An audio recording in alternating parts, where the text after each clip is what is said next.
2 Samuel അധ്യായം 14. അബ്സലോമിൻ്റെ തിരിച്ചുവരവ്. രാജാവിൻ്റെ ഹൃദയം അബ്സലോമിനെ പാർത്തിരിക്കുന്നുവെന്ന് സെരൂയയുടെ മകൻ യോവാബ് ഗ്രഹിച്ചു.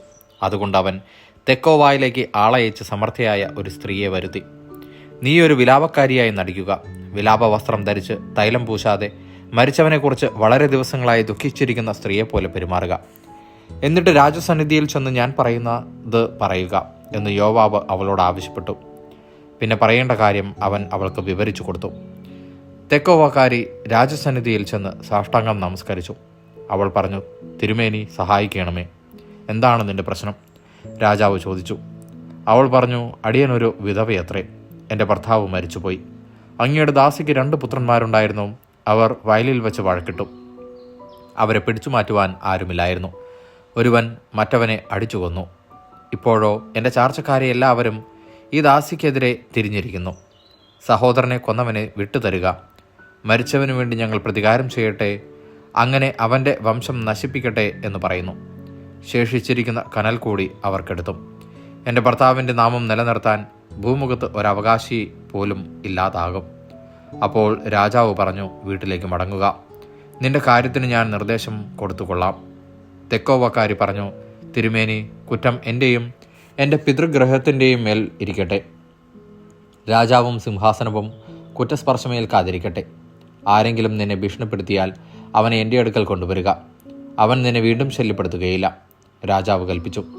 അപ്പോൾ അവൾ പറഞ്ഞു, രക്തത്തിന് പ്രതികാരം ചെയ്യാൻ വീണ്ടും കൊല നടത്തി എൻ്റെ മകനെ നശിപ്പിക്കാൻ ഇടവരാതിരിക്കാൻ തിരുമേനി അങ്ങയുടെ ദൈവമായ കർത്താവിനെ വിളിച്ചപേക്ഷിക്കണമേ. രാജാവ് പറഞ്ഞു, കർത്താവാണേ, നിന്റെ മകൻ്റെ തലയിലെ ഒരു മുടി പോലും വീണു പോവുകയില്ല.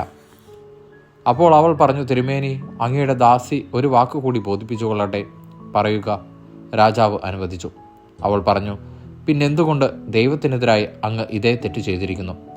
പ്രവാസത്തിൽ നിന്ന് സ്വപുത്രനെ മടക്കിക്കൊണ്ടുവരാത്തതുകൊണ്ട് അങ്ങ് അങ്ങയെ തന്നെ കുറ്റം വിധിച്ചിരിക്കുന്നു. നാം എല്ലാവരും മരിക്കും.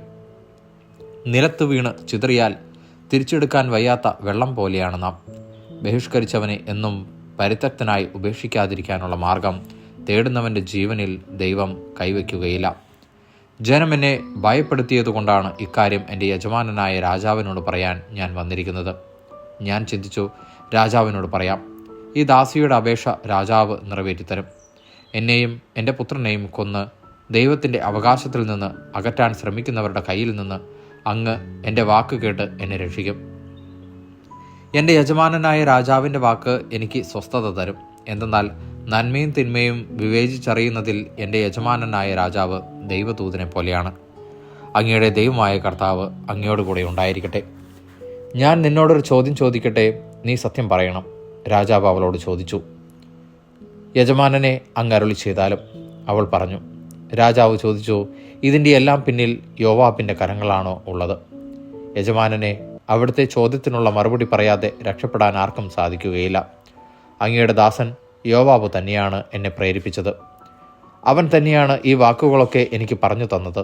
എന്നാൽ കാര്യങ്ങളെയെല്ലാം നേരെയാക്കാനാണ് യോവാബ് ഇത് ചെയ്തത്.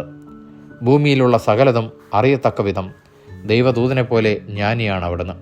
അവൾ പറഞ്ഞു. രാജാവ് യോവാബിനോട് പറഞ്ഞു, ശരി, ഞാൻ സമ്മതിച്ചിരിക്കുന്നു. ചെന്ന് അബ്സലോം കുമാരനെ കൂട്ടിക്കൊണ്ടുവരിക. യോവാബ് രാജസന്നിധിയിൽ സാഷ്ടാംഗം പ്രണമിച്ചു പറഞ്ഞു, യജമാനനെ, ദൈവം അങ്ങയെ അനുഗ്രഹിക്കട്ടെ. അങ്ങേക്ക് അടിയനിൽ പ്രീതിയുണ്ടെന്ന് ഞാനിപ്പോൾ അറിയുന്നു. അങ്ങ് അടിയൻ്റെ അപേക്ഷ അനുവദിച്ചല്ലോ. യോവാബ് ഗഷൂറിൽ ചെന്ന് അബ്സലോമിനെ ജെറുസലേമിൽ കൂട്ടിക്കൊണ്ടുവന്നു. അവൻ സ്വഭവനത്തിൽ താമസിക്കട്ടെ, എനിക്ക് അവനെ കാണേണ്ട, രാജാവ് കൽപ്പിച്ചു. അങ്ങനെ അബ്സലോം രാജസന്നിധിയിൽ വരാതെ സ്വന്തം വീട്ടിൽ കഴിഞ്ഞു. ഇസ്രായേലിലെങ്ങും അബ്സലോമിനെ പോലെ സൗന്ദര്യവാനായി ആരുമുണ്ടായിരുന്നില്ല. അടിമുതൽ മുടി വരെ തികവറ്റവനായിരുന്നു അവൻ. അവൻ്റെ മുടി വെട്ടുമ്പോൾ വർഷത്തിലൊരിക്കലാണത് വെട്ടുക. മുടി വളർന്ന് ഭാരമാകുന്നത് കൊണ്ടത്രേ വെട്ടുന്നത്. കത്തിരിച്ചു കളയുന്ന മുടി രാജതൂക്കത്തിന് 200 ഷെക്കൽ ഭാരമുണ്ടായിരുന്നു. അബ്സലോമിന് 3 പുത്രന്മാരും താമാർ എന്നു പേരുള്ള ഒരു പുത്രിയും ജനിച്ചു. അവൾ അതീവ സുന്ദരിയുമായിരുന്നു. രാജസന്നിധിയിൽ ചെല്ലാതെ 2 സംവത്സരം അബ്സലോം ജെറുസലേമിൽ താമസിച്ചു. രാജാവിൻ്റെ അടുത്തേക്ക് അയക്കേണ്ടതിന് അവൻ യോവാബിനെ വിളിപ്പിച്ചു. എന്നാൽ യോവാബ് അവൻ്റെ അടുക്കൽ ചെന്നില്ല.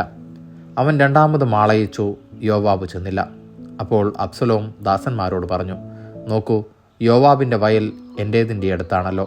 അതിൽ യവം വളരുന്നു. നിങ്ങൾ ചെന്ന് അതിന് തീ വയ്ക്കൂ. അങ്ങനെ അബ്സലോമിൻ്റെ ഭൃത്യന്മാർ വയലിന് തീ വച്ചു. യോവാബ് അബ്സലോമിൻ്റെ വീട്ടിൽ ചെന്ന്, നിന്റെ ദാസന്മാർ എൻ്റെ വയലിന് തീ വച്ചത് എന്തിന് എന്ന് അവനോട് ചോദിച്ചു. ഞാൻ വിളിപ്പിച്ചിട്ട് നീ വരാഞ്ഞതുകൊണ്ട് തന്നെ.